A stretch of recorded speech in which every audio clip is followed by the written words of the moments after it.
नमस्कार दोस्तों, एक बार फिर से स्वागत है आप सभी का हमारे चैनल राष्ट्रनीति न्यूज पर, जिनका आप बेसब्री से इंतजार कर रहे हैं। एक बार फिर से उन्होंने हमको समय दिया है और आपके लिए वार्ता करेंगे डॉक्टर राहुल शुक्ला जी से। सर बहुत बहुत धन्यवाद, आपने समय दिया। जय श्री राम। सर, इस समय धर्म पे तो जागृति आपने करवाई ही है। मैं चाहूंगा कि जो धर्म छुपाया जा रहा है, भारत एक धर्म युक्त राष्ट्र है, धर्म ही भारत की पहचान है। फिर ये जो एक लिबास चढ़ाने का प्रयास किया गया आजादी के बाद, जिसको सेकुलर शब्द दिया गया, मैं चाहूंगा इस पे आप प्रकाश डालिए कि ये हमारे लिए अच्छा कर रहा है या हमको एक इसको दानों के रूप में देखना चाहिए।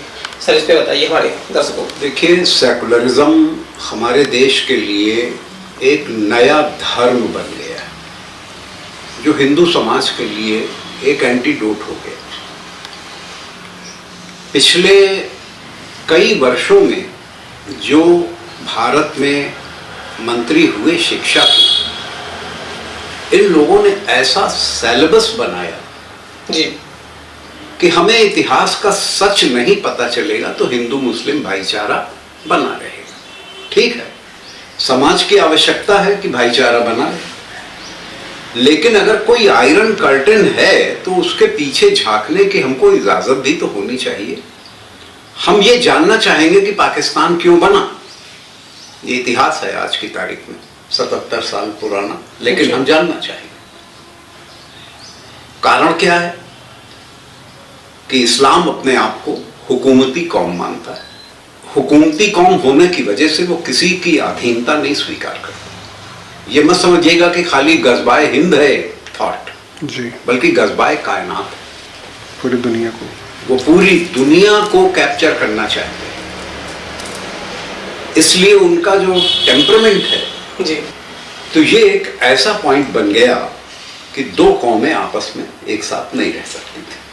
जितनी भी लीडरशिप थी उसने खुल के घोषणा कर दी कि हिंदुस्तान आज़ाद हो रहा है अंग्रेजों से, हम हिंदुओं के साथ नहीं रहेंगे। बात बदल गई। गांधी जी कहते रहे कि नहीं, हिंदुस्तान हमारी लाश पे बनेगा, हमारी लाश पे बनेगा। लेकिन आश्चर्य की बात है कि गांधी जी की लाश पे तो नहीं बना हिंदुस्तान, बटा 20 लाख हिंदुओं की लाश पे जरूर बना हिंदुस्तान। कभी किसी ने ये प्रश्न नहीं उठाया सेकुलरिस्ट में। शायद इतिहास के अंधेरे में कहीं वो दब गया, लेकिन वो चीजें धीरे धीरे दिखाई भी देने लगी कि जितना बड़ा इमिग्रेशन पाकिस्तान से हिंदुस्तान में हिंदुओं का हुआ और जो वहां रह गए वो 19% से 1% पे रिड्यूस हो गए जी। ये बात सिद्ध करती है कि इस्लाम एक ऐसी संस्कृति है जो दूसरों के साथ को एग्जिस्ट करने को मना करती है। ये नहीं कि नहीं रह सकती, वो मना करती है। अब इस संस्कृति की, इसको मैं आयरन कर्टन मानता हूं जी, जिसके अंदर आप नहीं झांक सकते। अगर आप झांकेंगे तो ऐसी ऐसी चीजें पता चलेंगी आपको, जैसे आपके घर में कोई लेबर है, अब वो आपसे आर्थिक रूप से बहुत छोटा है, लेबर है जी, वो आपसे आईक्यू में, इंटेलिजेंस में बहुत छोटा है जी, पढ़ा लिखा नहीं, लेकिन उसके अंदर एक भावना है, अगर वो मुसलमान है, क्या कि वो जन्नती आदमी, उसकी सीट ऑलरेडी रिजर्व है जन्नत में, और जिनके घर वो काम करने आया है ये दोज़खी लोग हैं क्योंकि ये काफिर। होगा इनके पास पैसा, होगा इनके पास सामाजिक स्टेटस जी, लेकिन ये जन्नती नहीं है, ये सब दोज़ख में जाएंगे। ये वो लेबर क्लास आदमी सोच रहा है। क्यों? क्योंकि उसको मौलवी ने ये समझाया होगा। अब जब उसकी विचारधारा ये है तो वो आपको मित्र के रूप में, भाई के रूप में, या आपको एम्प्लॉयमेंट प्रोवाइडर के रूप में कि आज की तारीख में मैं डेली वेज का लेबर हूं, ये मेरे मालिक हैं, नहीं देखेगा। वो आपको बड़ी हिकारत की नजर से देखेगा क्योंकि उसकी डॉक्टरिन उसको ये बता रही है। गज़बाए कायनात, नॉट गज़बाए हिंद। हिंद तो छोटा, इसीलिए जितने रिफ्यूजीज आप देखते हैं यूरोप में गए जी वो सब मुसलमानों ने ही मार के निकाले। उनका जब गला कटने लगा सीरिया में, लेबनान में, ये भागे अफगानिस्तान में, लेकिन 5 ही 6 साल में इनकी डॉक्टरेट इनके ऊपर फिर से हावी हो गई। जी मार खा के निकले लोग भी यूरोप में हंगामा काटने लगे। इतनी बड़ी लाइब्रेरी मैंशन की जला दी गई जिसके अंदर रेनॉयर, रेम्ब्रांट, इन सब की ओरिजिनल कॉपियां रखी हुई थी, बनाई हुई फर्स्ट हैंड, जो मैन्युस्क्रिप्ट्स थी, पेंटिंग्स थी। जी 10 लाख किताबें थी। मैं गया हूं वहां, मैंने देखी थी। और जब मुझे पता चला 2023 की जुलाई में वो जला दी गई राइट्स में, तो मुझे इतना दुख हुआ क्योंकि वो स्थान मेरा भ्रमण किया हुआ था। मैं जानता था वहां क्या कीमती धरोहर रखी थी यूरोप की। और कौन किसने जलाई? वही रिफ्यूजी जिनको शरण दी थी फ्रांस में अपने यहाँ। तो वही नालंदा वाली बात हो गई सर। वही नारा देते हुए नाराए तकबीर अल्लाह अकबर जला दिया गया। तो हम नहीं सोच पाते हैं कि ये कौन सी संस्कृति है। दूसरी बात, उस संस्कृति के अंदर जब हम झांकते हैं तो देखते हैं हमारा देश 2 भागों में बट गया, क्योंकि हमारे नेता ऐसे थे जो जिनको बड़ी जल्दी थी प्रधानमंत्री बनने की, राष्ट्रपति बनने की। सब पूरी टीम ऐसी थी जी सत्ता चाहिए थी, जिसको भीख में सत्ता मिली थी। जी नेहरू जी तो सन 46 में ही प्रधानमंत्री हो गए थे। ये तो सत्य। तो भीख में सत्ता मिली थी। लैटरल मूवमेंट जिसे आप कहते हैं, जिसका आज कांग्रेस विरोध कर रही है। नेहरू जी तो स्वयं ही लैटरल मूवमेंट में सत्ता पाए थे, कोई इलेक्शन ही नहीं हुआ था। 5 साल तो वो ऐसे ही प्रधानमंत्री रह लिए। हाँ कि हम नेहरू हैं, हाँ, इसलिए अगर बट गया तो कोई दिक्कत नहीं, हम प्रधानमंत्री तो हैं। तो एक देश बट के बना इस्लामिक, दूसरा देश बट के जो बचा वो बना सेकुलर। तो हमको हमारे धर्म में भी नहीं रहने दिया, आधा हिस्सा भी ले लिया। जब आधा हिस्सा क्या ले लिया भैया, पंजाब आप देखो, मेजर तो पंजाब था जी। 62% पंजाब उन्होंने ले लिया और 38% पंजाब हमारे पास रह गया, जिसमें खालिस्तान का मूवमेंट चल रहा है। हाँ 62 पे नहीं चलेगा, 62 में नहीं चलेगा। राजा रणजीत सिंह की अंपायर, उसका जो राजधानी थी वो लाहौर थी। तो अगर आप खालिस्तान का नक्शा बनाएंगे तो आपको उसकी राजधानी दिखानी पड़ेगी ना जी। जब आप राजधानी दिखाएंगे तो वो पाकिस्तान में एंट्री मारेंगे। ये समस्या, इसलिए आप सिख तराई में बसे हैं, खालिस्तान के नक्शे में पीलीभीत तो लखीमपुर आ जाता है। अच्छा। लेकिन उधर नक्शा नहीं जाता। हाँ उधर नहीं आएगा। तो ये जो हमारी पॉलिसीज बन गई सेकुलरिज्म की वजह से, जी, इन्होंने धीरे धीरे हिंदुइज्म का एंटीडोट शुरू किया। ये समझने की बात है कि 800 साल में हमको इस्लाम नहीं खत्म कर पाया जी। 200 साल में हमको ईसाइयत नहीं खत्म कर पाई, जबकि इंडिया 1000 साल से गुलाम रहा। लेकिन ये सेकुलरिज्म इतनी बढ़िया एंटीडोट हिंदुइज्म की आ गया है कि धीरे धीरे धीरे धीरे हिंदू अपनी संस्कृति से दूर होता जा रहा है। और सबसे बड़ी कमी क्या है कि उसने अब इन चीजों पे प्रश्न उठाना बंद कर दिया। समाज देखता तो है लेकिन चुप्पी साध लेता है। सर प्रश्न की आप बात करते हैं, प्रश्न तो छोड़िए, यहाँ लोगों में दौड़ लग रही है कि मैं सबसे बड़ा सेकुलर। यहाँ तो ये प्रतियोगिता तो है। सेकुलर हमको ये बताओ, दोनों पक्ष से होता है ना। सेकुलर का मतलब होगा सिख, बौद्ध, जैन, ईसाई, हिंदू, आपस में सब भाई भाई, यही तो हो जी। हाँ, शिया और सुन्नी आपस में भाई भाई नहीं होता। दिख रहा है आज ही वर्तमान में दिख रहा है। हिजबुल्लाह का चीफ नसरुल्लाह मारा गया, जी। सुन्नी सेलिब्रेट कर रहे हैं जॉर्डन में, सीरिया में, हाँ सेलिब्रेट कर रहे हैं। जी। मिडिल ईस्ट में सेलिब्रेशन हो रहा है। भारत अगर में तो यूनिटी भारत में भी है, दोनों डिवाइडेड हैं इस पॉइंट पर कि शिया हेजमनी नहीं होनी चाहिए, क्योंकि शिया आधे मुसलमान, सुन्नी असली मुसलमान है, ये थॉट है, ये भी चल रहा है। ये भी चले। तो शिया सुन्नी आपस में भाई भाई नहीं हो पाए, लेकिन हिंदू मुस्लिम भाई भाई का नारा लगा बुलंदी के साथ। हाँ, और इसी में हिंदुओं में होड़ है। अरे हिंदू मुस्लिम भाई भाई में कौन कितना बड़ा स्टेटमेंट दे दे, सारे समीकरण बनाए जाते हैं। हाँ। तो अब हमारा तात्पर्य यह है कहने का कि हमें पढ़ाया गया कि गांधी जी को गोडसे ने मार दिया, जी, तो गोडसे हत्यारा है, सब कहते हैं और सब। उसका लिंक जो है वो आरएसएस तक रखा गया, हाँ। ढूंढा गया या नैरेटिव बनाया गया, ब्राह्मणों तक देखा गया, कितने हत्या ब्राह्मणों हुई। तक देखा गया। 6000 ब्राह्मणों की हत्या हुई महाराष्ट्र में। पहला आतंकवादी को चित्पावन किया जाता है। पहला आतंकवादी गोडसे माना गया आजाद भारत का, जिसने ये कार्यक्रम किया। जी, किसी ने नहीं बताया कि गुरु गोविंद सिंह के 4 बेटों को किसने और कैसे मारा। एक चैप्टर होता है इतिहास में, बिल्कुल।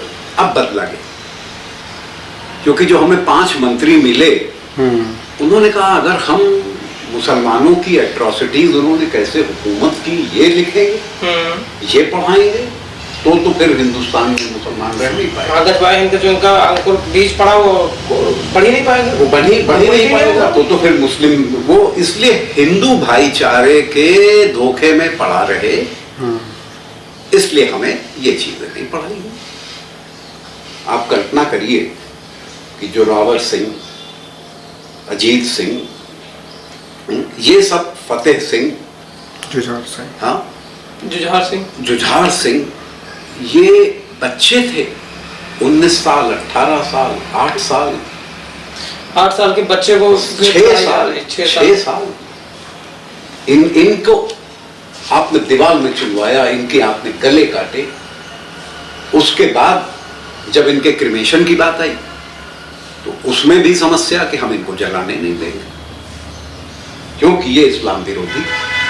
मरते दम तक नहीं कहूँगा। हाँ, मरने के बाद भी नहीं छोड़ा। तो मरने के बाद भी आपने उन्हें नहीं छोड़ा। तो राजा टोडरमल पहुंचे, जिन्होंने वाजिर खान जो काजी था, जो जलाने नहीं दे रहा था, और सूबेदार, उससे कहा तुम हमें जमीन 3 गज दे दो जिसमें हम इनकी पायर, इनका क्रिमेशन कर पाए। तो उसने कहा ऐसा करो, इतनी अशरफियां लाओ कि वो खड़ी हो जाएं, सिक्के बिछाए नहीं जाएंगे, खड़े हो जाएं, सोने के सिक्के खड़े करो, मतलब बिछाओगे मत। वो जितनी जमीन में आ जाएंगे उतनी जमीन तुमको दे दूंगा। राजा टोडरमल ने अपनी सारी संपत्ति वाजिर खान को दे दी, to give them a decent cremation, साहबजादों को। ये इतिहास क्यों नहीं पढ़ाया गया? नेहरू जी तो बाल दिवस 14 नवंबर बनने लगा, लेकिन किसी ने कभी बाल दिवस सोचा आपने कि ये थे असली बालक जो देश के लिए कुर्बान हो? सर, उसमें बाल दिवस अगर हो जाता तो हमारा घाव भरता नहीं ना, तो हम सेकुलर कैसे बनते? देखिए, घाव तो हमने वहां तक भर लिया है कि अब हमारे ऊपर कोई प्रभाव नहीं पड़ता। तिरुपति बालाजी में इतना बड़ा स्कैम हो,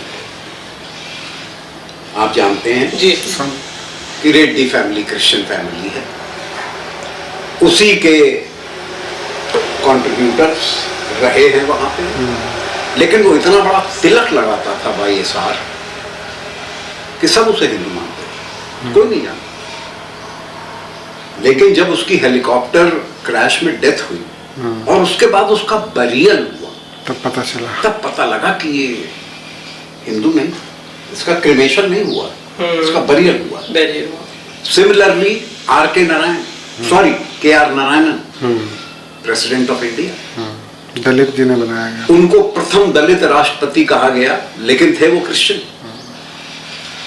हाँ, तो प्रथम क्रिश्चियन हो गए वो तो। प्रथम क्रिश्चियन राष्ट्रपति थे, मतलब जिन अंग्रेजों को भगाया उनको राष्ट्रपति फिर बनाया। रिसीव करने के लिए, क्योंकि वहां पे पब्लिक उनकी शेड्यूल कास्ट बहुत बड़े भक्त थे, तो उनको जलाया तो गया, लेकिन उसके बाद जो उनकी राख थी वो गंगा में नहीं गई,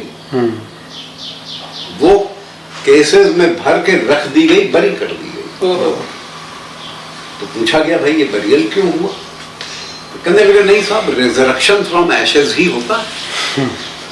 पादरी साहब ने बताया इसलिए अगर हड्डियां भी 10,000 साल पुरानी होंगी तो गल के खत्म हो जाएंगी, ये पहले ही जल के खत्म हो गए तो इसलिए एशेज बरी हो गई, तो इसी से रिजरेक्ट होंगे, इनकी ग्रेव बनेगी। राष्ट्रपति जी की मजार बन गई क्रिश्चियन सेमेट्री। कि ये काल ने भी मारीची वाला हाल है। हाँ, तो ये कालनेम और मारीच और राहु हमारे बीच घूम रहे हैं। कभी मारीच हमको खींच ले जाता है तो सीताहरण हो जाता है, कभी राहु बीच में बैठ जाता है तो अमृत पी जाता है, कभी कालनेमी जो हनुमान संजीवनी ही न ला पाए वही रास्ते में अपना अखाड़ा बना के बैठ जाता है और राम राम करने लगता है। हिंदुज्म का सेकुलरिज्म इसी पे आधारित हो गया, सब धर्म एक, ईश्वर अल्लाह तेरे नाम। मेरा बड़ा बेसिक क्वेश्चन है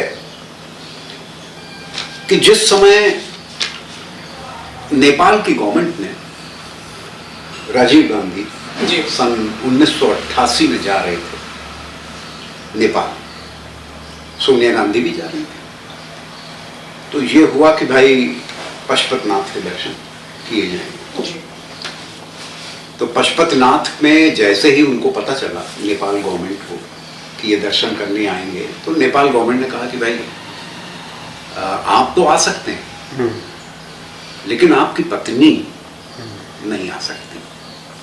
तो इंडियन एम्बेसी ने उन्होंने ये सूचना दी थी, तो एम्बेसी ने स्वाभाविक है पूछा कि क्यों नहीं आ सकती? तो बोले विदेशी है, तो बोले ये तो कोई डिस्क्वालिफिकेशन नहीं है, कोई भी हिंदुइज्म में बिलीव कर सकता है।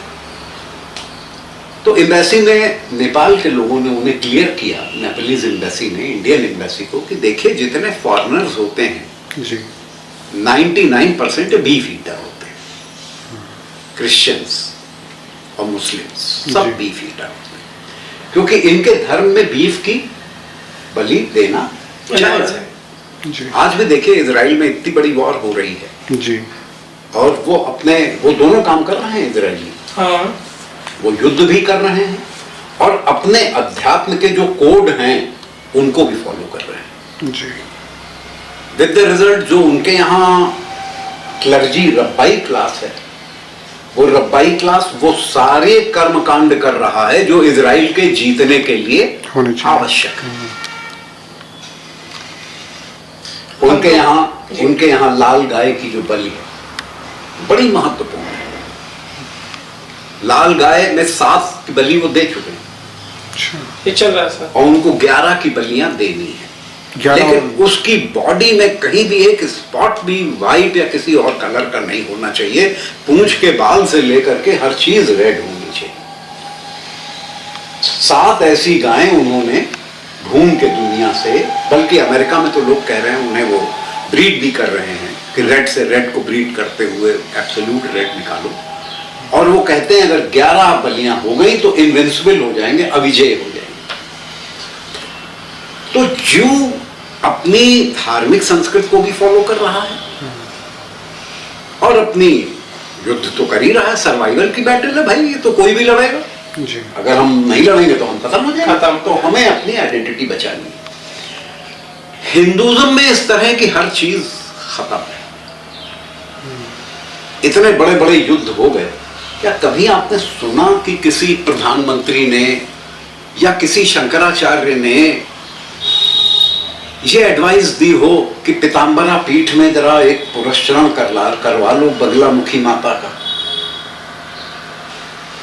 21 लाख महामंत्र हो जाए? नहीं साहब, सेकुलर नेशन, हाँ ये तो अंधविश्वास है, हमको तो नहीं करते। अंधविश्वास है। इस पर ये हम नहीं करें। एक्ट बना दिए गए हैं हाँ कि आप ये करेंगे तो आपको जेल हो जाएगी। हाँ, आप जेल में। तो अब आपके ऊपर चाहे चीन अटैक करे, चाहे पाकिस्तान अटैक करे, चाहे बांग्लादेश में हिंदू मारे जाएं, आप सेकुलर होकर के बैठे हुए हैं। आप जो ग्रंथों में कर्मकांड मीमांसा में लिखा हुआ है कि अगर 21 लाख महामंत्र बगुलामुखी के हो जाएंगे उनके पीठ पे, उस पूर्ण भूमि पे, तो जो टारगेट होगा वो हिट हो जाएगा। बताइए, सीधा मतलब इतना रखा हुआ हमारे पास, हाँ, इतना बड़ा अस्त्र ये एक तरीके का आपका जैसे कहते हैं ना आइस क्रशर जहाज, जी, कि जो पोल की आइस को तोड़ देता है और घुसता चला जाता है, या आप इसे कहिए कि एक बंकर तोड़ने वाला बम, जो कि चाहे जहां बैठा हो शत्रु आपका वहां तक पहुंच जाता है। ये सर वही हो गया जो इजराइल अभी कर रहा है। हाँ, इजराइल दोनों काम कर रहा है। वो पेजर जो उनके थे, हाँ, वो वो क्या, हाँ, वो साइंटिफिक वर्क है, वो तो टेक्नोलॉजी से कर रहा है, लेकिन स्पिरिचुअलिज्म की फाउंडेशन है, बैकग्राउंड।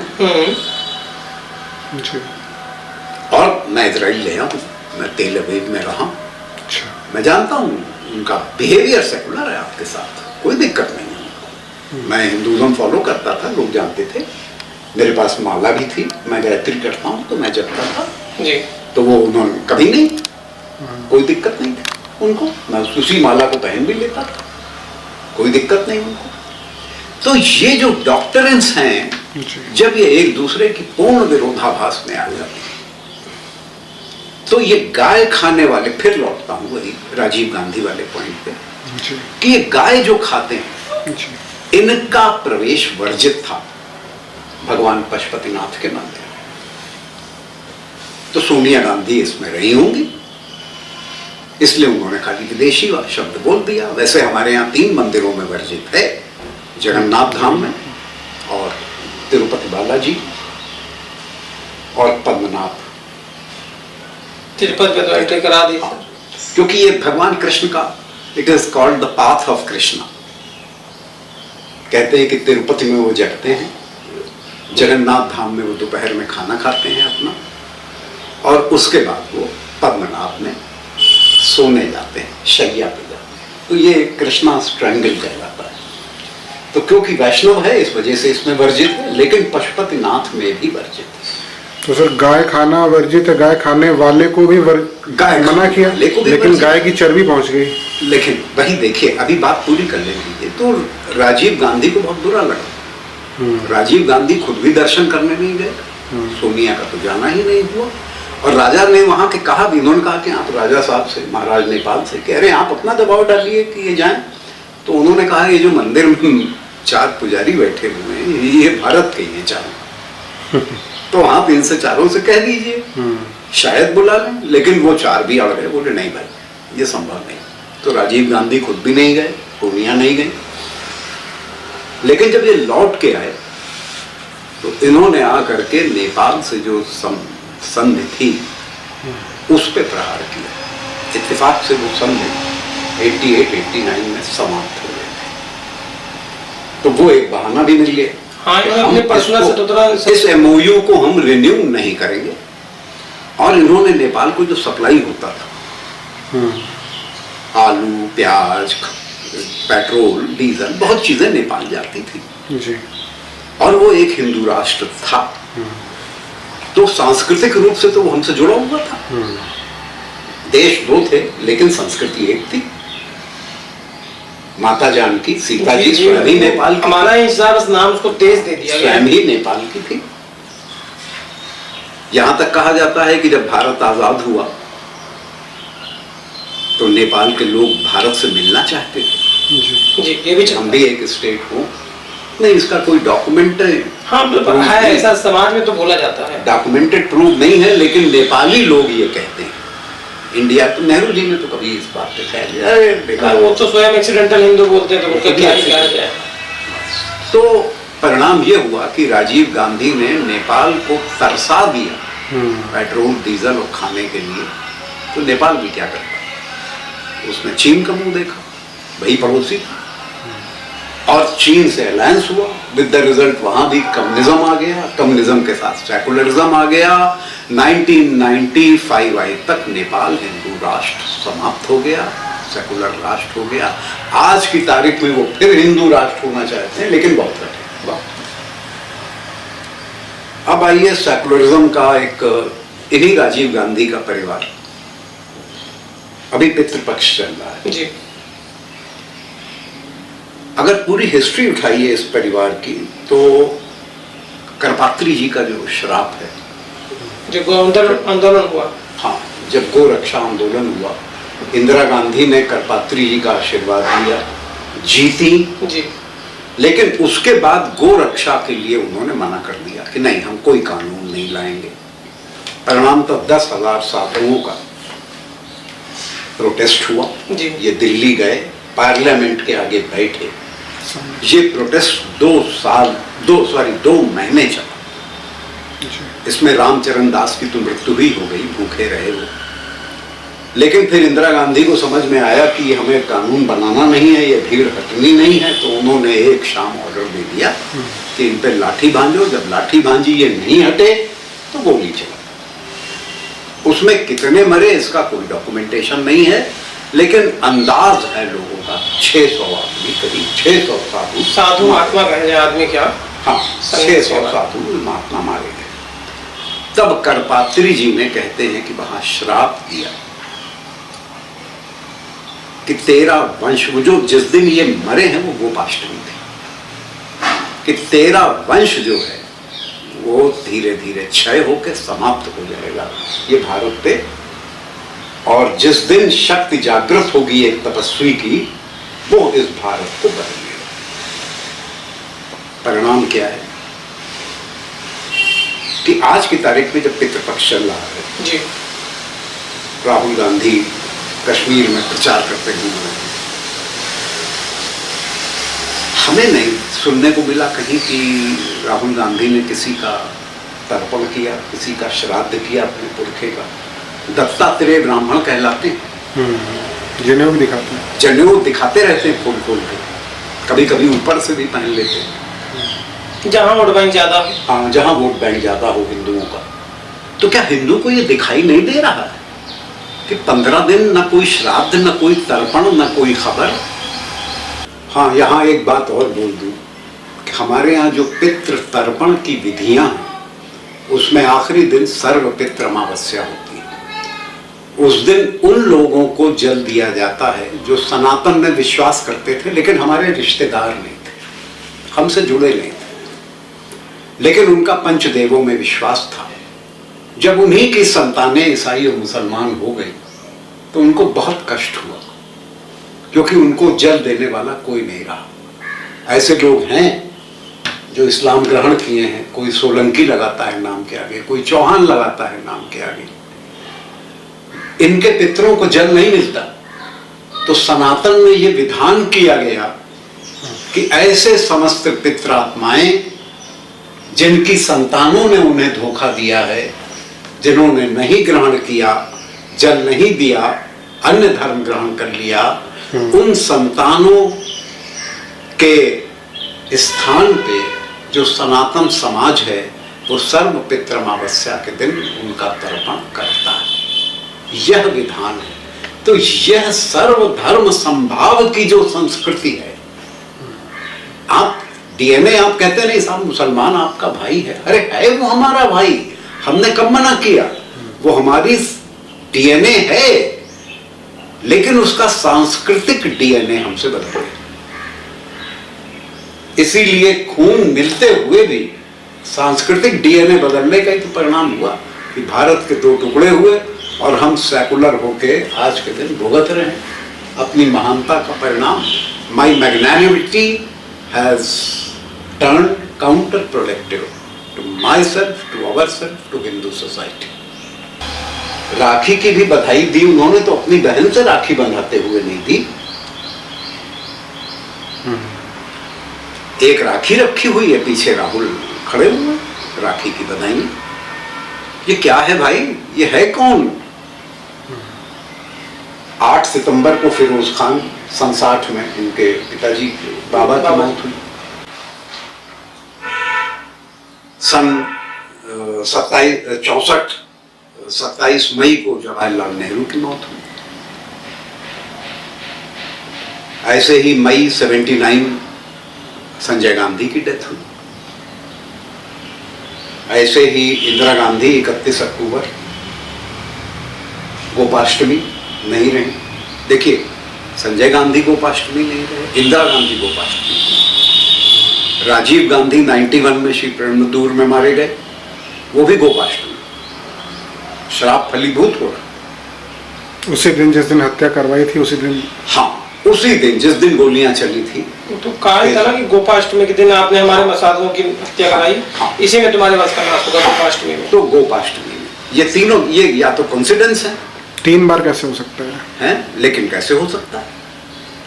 अब न फिरोज खान का श्राद्ध हुआ, न राजीव गांधी का हुआ, न इंदिरा गांधी का हुआ, न जवाहरलाल नेहरू का। खैर वो तो 27 मई 64 को द्वितीया को मरे थे।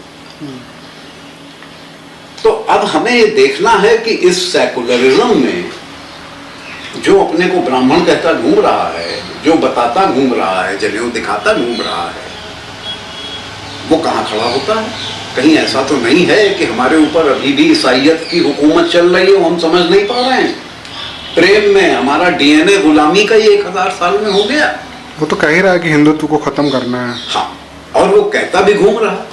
कोई हिंदुत्व खत्म कर रहा, कोई सनातन खत्म कर रहा है। सनातन खत्म। अरे भाई, मैंने आपको एक पुराने वीडियो में कहा भी था कि मैं चेन्नई में था, तो एक हैदराबाद से एक आया हुआ था टेम्पो ड्राइवर, उसने लिख रखा था उस पर कि सनातन को खत्म करना है। भाई हमारा लीडर कह रहा है, लेकिन उसका क्लासिक ये था कि सनातन को खत्म करना तो लिखा था, लेकिन उसमें भी 786 नंबर उसके टेम्पो पे लिखा हुआ है।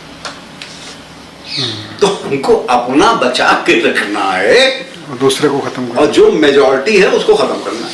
सर खत्म ही तो कर रहे हैं, तिरुपति में चर्बी के लड्डू खिला रहे हैं, तो खत्म ही तो कर रहे हैं। भैया चर्बी के लड्डू तो वहां पे जब एक क्रिश्चियन चेयरमैन बन गया आपका उसकी सोसाइटी का, आज की डेट में हिमाचल में ज्वालामुखी टेम्पल का जो चेयरमैन है वो भी मुस्लिम है। यही तो सेकुलरिज्म है।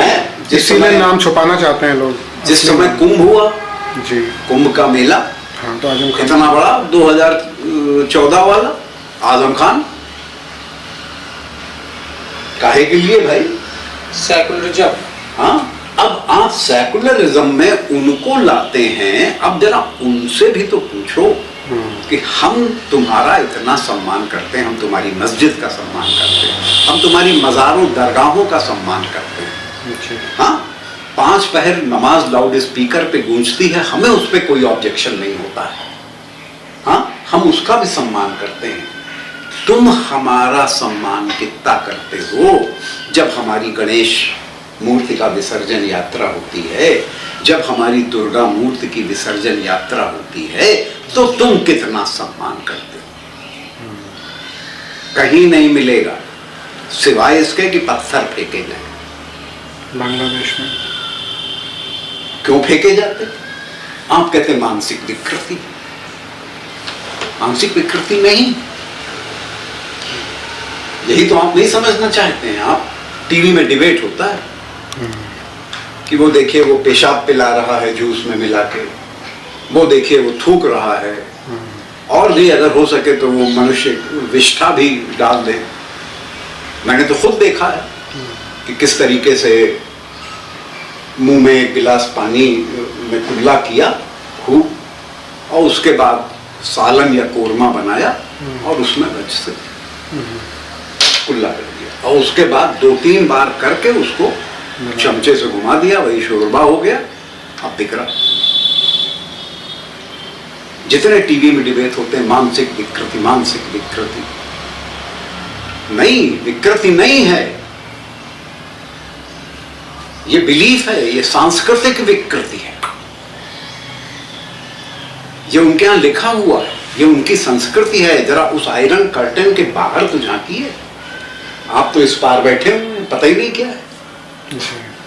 वो कलमा पढ़ के जूठे कर रहा है खजूर, वो पेशाब करके पिला रहा है। उसका विश्वास है कि अगर आप कलमा पढ़ा हुआ गोश्त खाएंगे जी, खजूर खाएंगे, जूस पिएंगे, तो आपकी श्रद्धा धीरे धीरे इस्लाम में और अल्लाह में होती है। तो वो तो दिख रहा है सर, आप सेकुलर होते जाएंगे, वो दिख रहा है। अब आप विरोध करिए तो उनसे पहले अपने ही भाई विरोध आप मज़ारों में हाथ जोड़ने लगेंगे, मज़ार को खुदा मानने लगेंगे, जाते हैं लोग। आप मस्जिद में खुदा ढूंढने लगेंगे, क्योंकि उनका टोना है, वो टोना कर रहे हैं। ये शुक्राचार्य जी का बताया हुआ टोना है जो तालमुंद में भी आपको मिलेगा।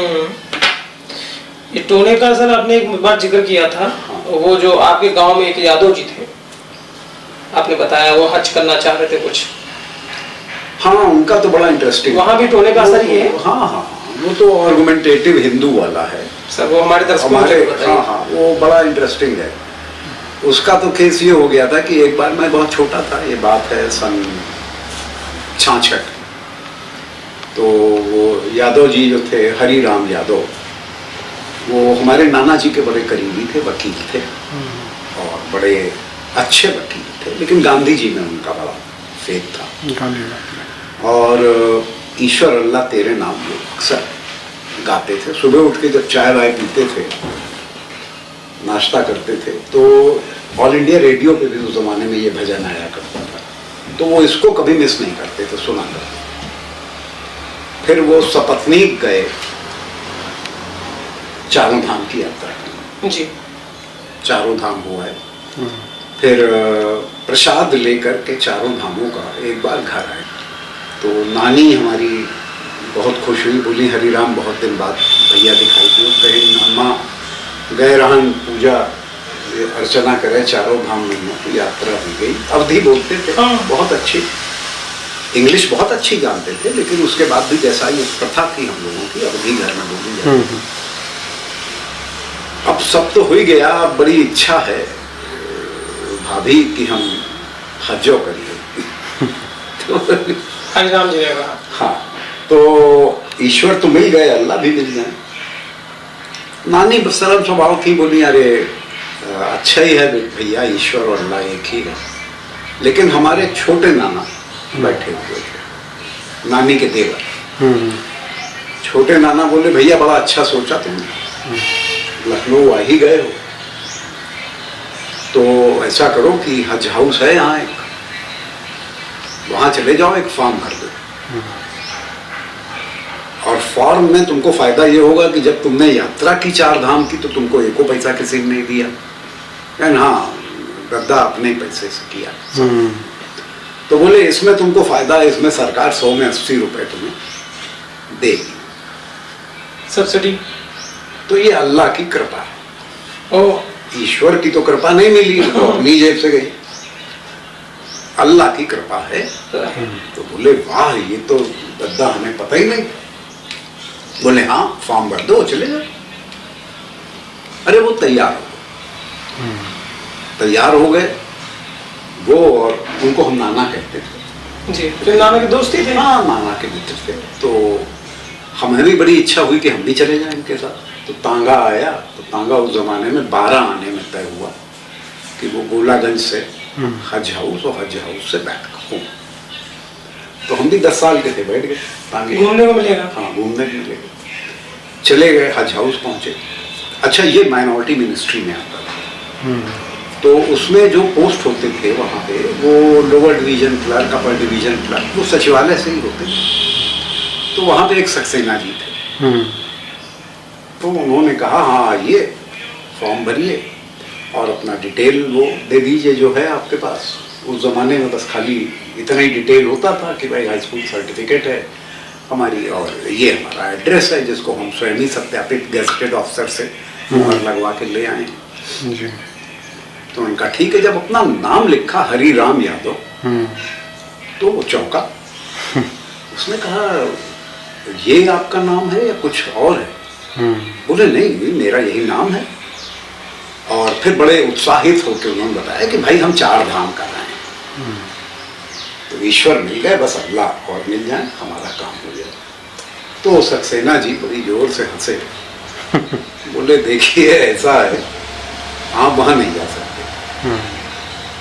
तो बोले हम कैसे, क्यों नहीं जा सकते? बोले वहां जाने के लिए मैंडेटरी क्वालिफिकेशन है कि आपको अंडरवियर में ऑपरेशन कराना पड़ेगा। और अगर आपको हमने भेज भी दिया जी, और उनको शक हो गया, तो पहली बात तो इंडियन गवर्नमेंट से ही टसल हो जाएगी, आप यहीं से नहीं जा पाएंगे। और अगर वहां पकड़ लिए गए तो फिर जेल से आपको छुड़ाना हमारे लिए असंभव होगा। सऊदीया के रूल्स बड़े कठिन हैं, इसलिए यादव जी ये सब भूल जाइए। बोले आपको बताया किसने आप हज कर सकते हैं? तो बोले बताया क्या, जिनकी तस्वीर आप टांगे वो हज हाउस में गांधी जी की तस्वीर लगी थी, अच्छा। बाबा साहब अम्बेडकर की भी लगी थी। तो बोले इन्होंने बताया, और कौन बताए, बापूजी बताएं। तो कहीं जब बापूजी बताएं तो ये समझ लीजिए कि बापूजी भी वहां नहीं जा सकते थे।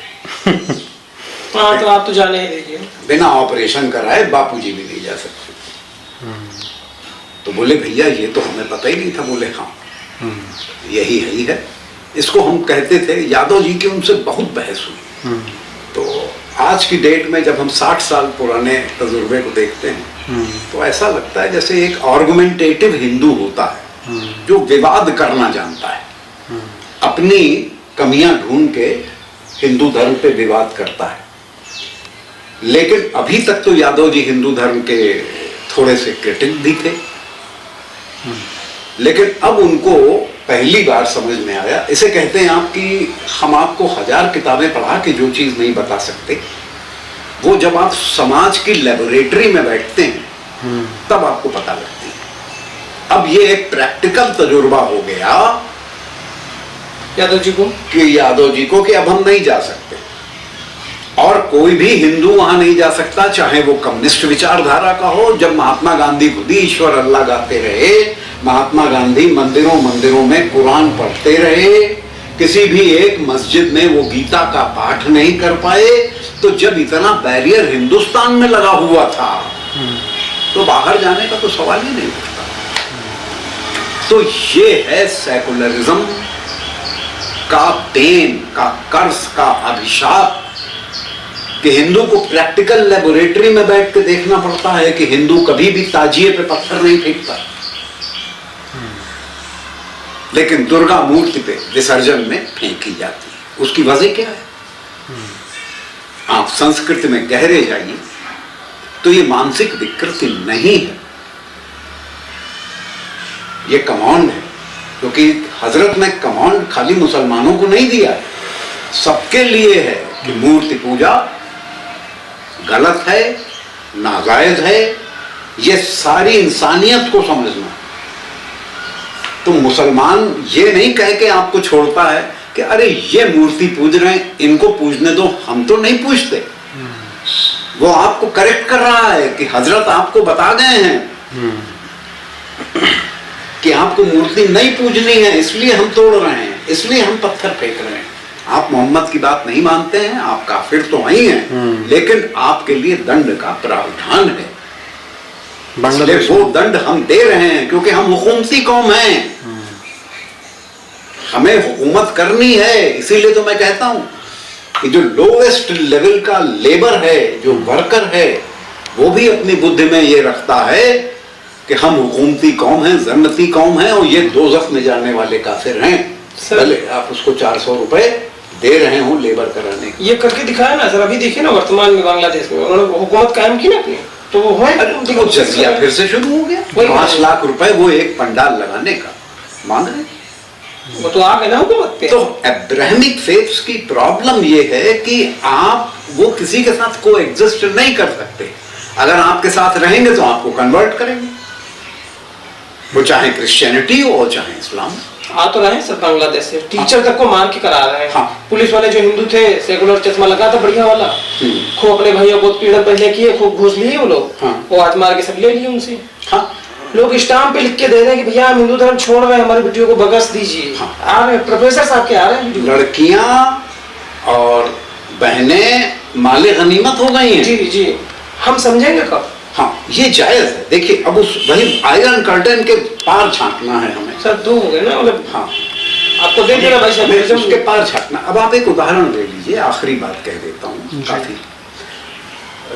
MF हुसैन, उन्होंने देवी देवताओं की नंगी तस्वीरें बनाई, इरोटिक तस्वीरें बनाई, इतनी प्रशंसा मिली उनको कि कांग्रेस ने उन्हें पद्म भूषण दे दी। उसके बाद जब एक बार उन्होंने अपनी एग्जीबिशन लगाई और बजरंग दल ने दा करके फाड़ी नहीं तस्वीरें, बस उन पे स्याही वाही फेंकी, उनके मुंह पे भी कालिक होती, तो वो इंडिया छोड़ के भाग गए। कतर की उन्होंने सिटीजनशिप ले ली, बाद में लंदन में रहने लगे, फिर लौटे नहीं इंडिया, वो वहीं मरे। लेकिन भारत सरकार ने सेकुलरिज्म में उनको ऑनर किया। वही नूपुर शर्मा, फतवा आ गया। उसने बेचारी ने एक स्टेटमेंट दिया, वो भी कुरान से कोट करके दिया, जो लिखी हुई आयत है पढ़ दिया सिर्फ, उसको पढ़ दिया, उस पे फतवा आ गया और उस पे बीजेपी ने उसको निष्कासित भी कर दिया। कई जाने चली गई, कई लोग कमलेश तिवारी क्या था, उसने एक ही शब्द तो बोला था सर इनका तो उसका गला कट गया। इनका तो बोलने तक था। कन्हैया लाल ने राजस्थान से समर्थन किया था, पोस्ट शेयर की थी, हाँ उसने उसका गला शेयर की, उसका गला कट गया। और काटने वाले आज बरी कर रहे हैं हमारे कोर्ट के महोदय। हाँ, उनको भी बरी कर दिया गया। जमानत दी जा रही है। सेकुलरिज्म हिंदुइज्म का असली एंटीडोट है, और अगर ये चलता रहा तो ये तय है कि हिंदुइज्म खत्म हो जाए। सर सेकुलरिज्म पे एक आखिरी सवाल लूंगा, कश्मीर से। तिब्बत का तो सब लोग जान, जब आ गया है वहां के मुख्यमंत्री ने कह दिया है, जांच में पाया गया है, तो अब हम लोग जान रहे हैं। कश्मीर का बताइए सर, वहां पे भी हमारा एक बहुत बड़ा शक्तिपीठ है। देखिए, जब तक आप किसी सिस्टम के अंदर एंट्री ना करो तब तक वो सिस्टम को आप समझ नहीं सकते। जी, आप कहें साहब CIA की बाहर से क्या कहानी है, CIA अंदर कैसे फंक्शन करता है, ये समझना पड़ेगा। वो तो कोई CIA में जब प्रवेश करेगा तो जानेगा। CIA के का सबसे बड़ा ये है, जितने भी अमेरिका में डिग्निटरीज जाते हैं इंटरनेशनल, जिस होटल में रुकते हैं, जहां रुकते हैं, एब्सोल्युटली सैनिटाइज करके उन्हें रखा जाता है जी, साफ सुथरा सब कुछ। वो उनका यूरिन कलेक्ट कर लेता है, CIA उनका फेसिस कलेक्ट कर लेता है, ओहो, उसकी एनालिसिस करता है कि ये किस बीमारी से घूम रहे हैं, इनको क्या हो रहा है। तो इस लेवल पे वो ऑर्गेनाइजेशन फंक्शन करता है। ये मत समझिएगा कि मोदी जी का यूरिन कल्चर वहां नहीं मौजूद होगा अमेरिका में, तो होगा, सब होगा, वही कह प्राइवेसी रही नहीं। लेकिन जब आप सिस्टम में इंटर करेंगे तब जानेंगे ना। इसी तरीके से जब बीजेपी ने महबूबा मुफ्ती के साथ सरकार बनाई कश्मीर में, तब इनको समझ में आया कि जो टेररिस्ट रिहैबिलिटेशन का मंत्री है और जो धर्मार्थ कार्य का मंत्री है, वो दोनों एक ही व्यक्ति है। दोनों विभागों को एक ही विभाग, एक ही व्यक्ति रन कर रहा है। और जो वैष्णव देवी का पैसा आ रहा है, हिंदुओं का चढ़ावा, उसका प्रयोग हो रहा है टेररिस्ट रिहैबिलिटेशन। ये हो रहा है वहां पर। बीजेपी ने देखा, क्योंकि अब तो सरकार बना चुके हैं ना, अब तो हम आपके साथ पार्टनर हो गए, तो हमारी नजर अब पड़ी कि 370 के अंतर्गत, 370 के अंतर्गत, अब तो 370 लगा हुआ था। जी जी, कैसे फंक्शनिंग होती है, हम ये भी आयरन कर्टन है जिसके अंदर हमने झांका।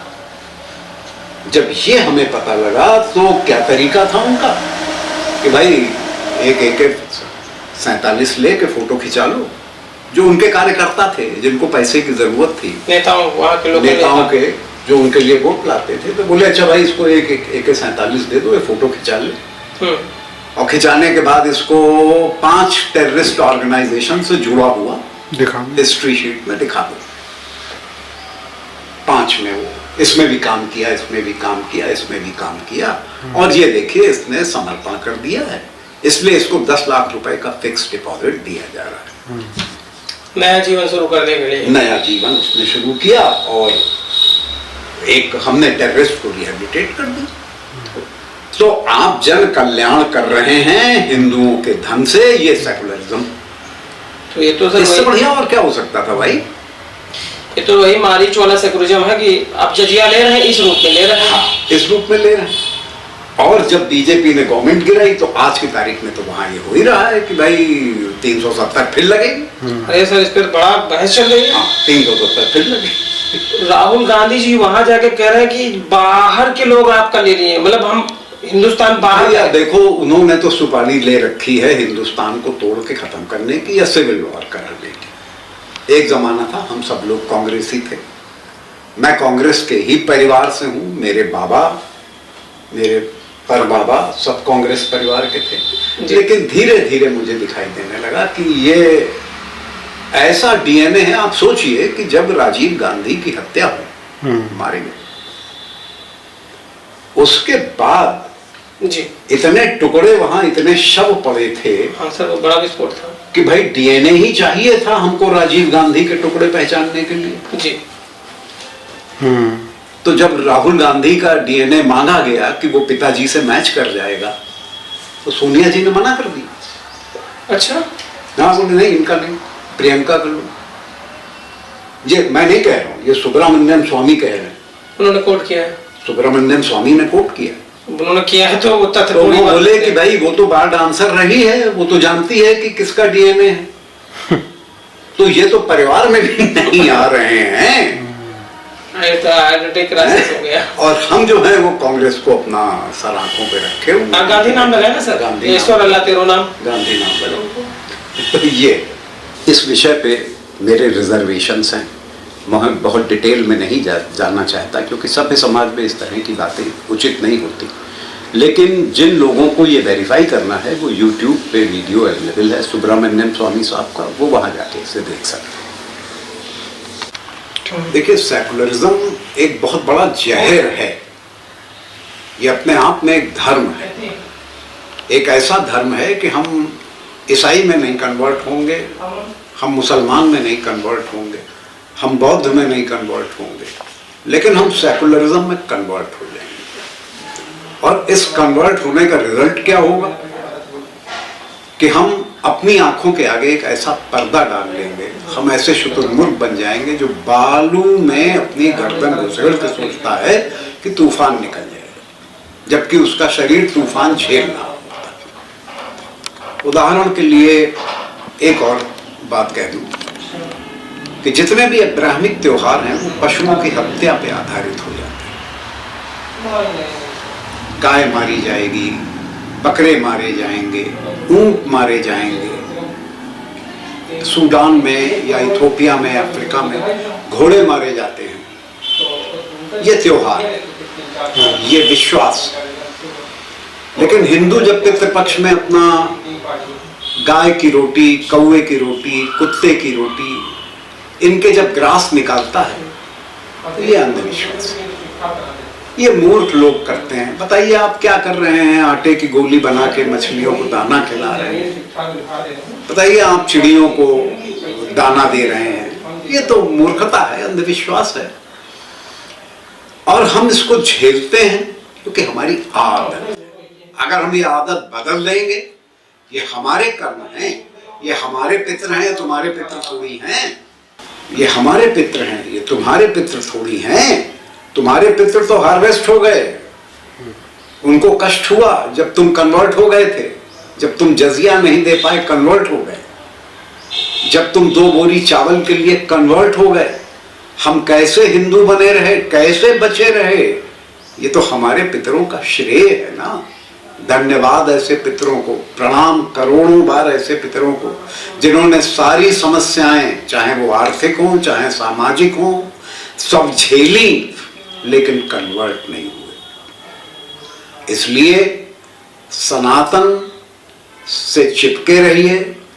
सनातन, अगर आप ज्ञान नहीं रखते हैं तो परंपराओं से चिपके रहिए। जैसे बंदरिया अपने बच्चे को चिपकाए रहती है, ठीक वही स्थिति है।